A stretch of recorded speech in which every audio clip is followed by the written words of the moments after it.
Dans la partie habiter les littoraux, nous avons déjà essayé de comprendre un exemple de littoral, c'était le littoral touristique. Maintenant, on va passer à un deuxième exemple de littoral, c'est un littoral industrielo-portuaire. Donc ici, on n'a pas d'activité touristique, mais plutôt de l'activité économique autour de l'industrie. On prendra comme exemple le port de Nagoya au Japon.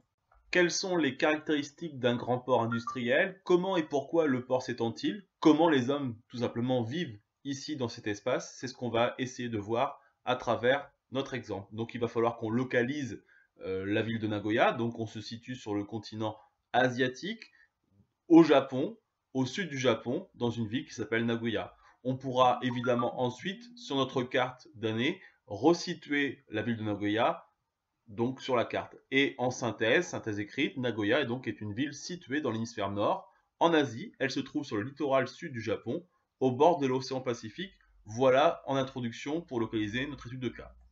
Première partie de notre étude, on va essayer de voir comment ce littoral a été aménagé pour devenir un des plus grands ports industriels du Japon et du monde.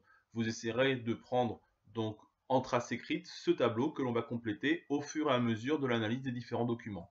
Le but étant ici de comprendre ce que c'est qu'un littoral industrielo-portuaire. Ainsi, on peut se poser la question de savoir si cet espace est fortement occupé. À l'évidence, oui. Donc, en synthèse, on peut voir que les densités ici sont fortes, qu'on a une ville très peuplée, très développée autour de son port, un port étant un lieu aménagé pour le chargement et le déchargement des bateaux et donc des produits. Vous pourrez mettre la définition en dessous de votre synthèse écrite. Une ville comme Nagoya dénombre au moins plus de 10 millions d'habitants.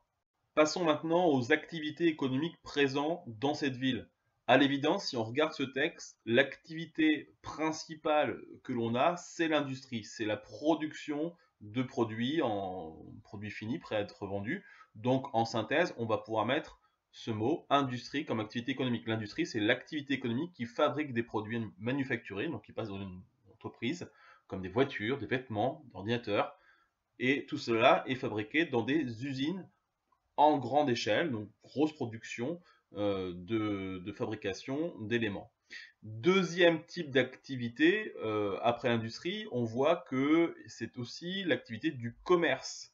80% des produits aujourd'hui circulent à travers la mer. Donc être à proximité d'un espace maritime, ça favorise le fait d'avoir un commerce maritime autour de conteneurs, puisqu'aujourd'hui le conteneur c'est une grande caisse métallique qui contient des marchandises diverses et c'est aujourd'hui le moyen le plus utilisé pour pouvoir transporter des produits dans le monde entier. Voilà en ce qui concerne les activités économiques majeures. Ainsi, pour la fabrication et l'exportation de ces produits, il a fallu aménager l'espace et notamment en créant de vastes ports, de vastes quais pour que les bateaux puissent venir s'y amarrer, venir charger les produits, donc des quais pour décharger, pour charger les produits sur ce qu'on appelle des bateaux qu'on appelle des porte-conteneurs. Ce sont les bateaux les plus grands du monde. On peut avoir plusieurs milliers de conteneurs sur ce bateau-là.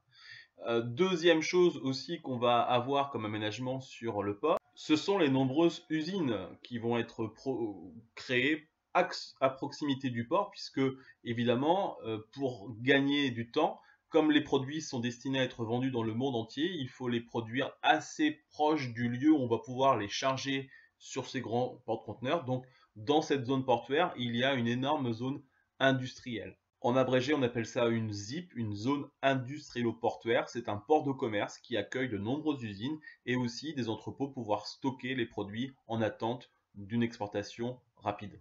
Autre aménagement aussi sur la zone, c'est qu'on a développé aussi les axes de transport aéroportuaires, routiers.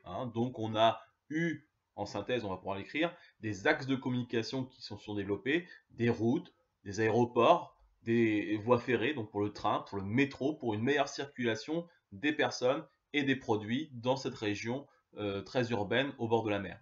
Alors évidemment ici le gros problème c'est le manque d'espace surtout plat. Alors en plus Nagoya est dans une région montagneuse, donc il a fallu agrandir cette zone en gagnant sur la mer en faisant ce qu'on appelle des terre-pleins, C'est-à-dire que tout simplement, on a pris de la terre dans les régions montagneuses, on l'a fait venir ici au bord de la mer, et on a comblé l'espace maritime pour avoir des zones, des espaces plats pour développer des usines, des entrepôts, de l'activité commerciale, pour agrandir tout simplement le port. Donc ici, on a des terre-pleins artificiels, hein, puisque ce n'est pas naturel. Tout ça a été fait par l'homme. Donc ici, en synthèse, on peut dire que face au manque d'espace, le port s'est développé sur la mer par la construction de terre-pleins et d'îles artificielles. Un terre-plein, c'est une étendue de terre gagnée sur la mer grâce à des remblais, donc qui ne sont pas naturels. Ici, c'est l'homme qui a aménagé l'espace en faisant de très gros travaux de consolidation de ces espaces pour avoir des espaces plats au bord de la mer disponibles. Maintenant, on va essayer de passer à la réalisation d'un croquis de synthèse à partir de cette image de Nagoya, de son port, hein. On voit toutes ces îles artificielles et ces îlots artificiels d'ailleurs. Donc on va, à travers cette image, essayer de développer et de montrer les différents espaces de cette zone. Donc on va avoir un croquis vierge, hein, qu'on retrouvera sur le SAV de la salle 16 ou sur Scolinfo. Et à partir de ce croquis vierge, on va déjà remarquer un titre, hein, l'espace ici industrielo-portuaire de Nagoya. Et on va donc essayer de, avec de la couleur, de trouver plusieurs espaces. Alors premièrement ici en bleu, on va s'intéresser à la baie de Nagoya, hein, cette avancée de la mer dans la terre, on appelle ça une baie. On va marquer en noir les voies de communication, notamment terrestres, routières. En rouge, les terre-pleins, qui sont des espaces qui ne sont pas naturels, qui ont été gagnés sur la mer par des remblais. On a aussi en jaune les îles artificielles. Alors là, c'est carrément des îlots qui ne sont pas attachés à la terre, hein, qui vont apparaître.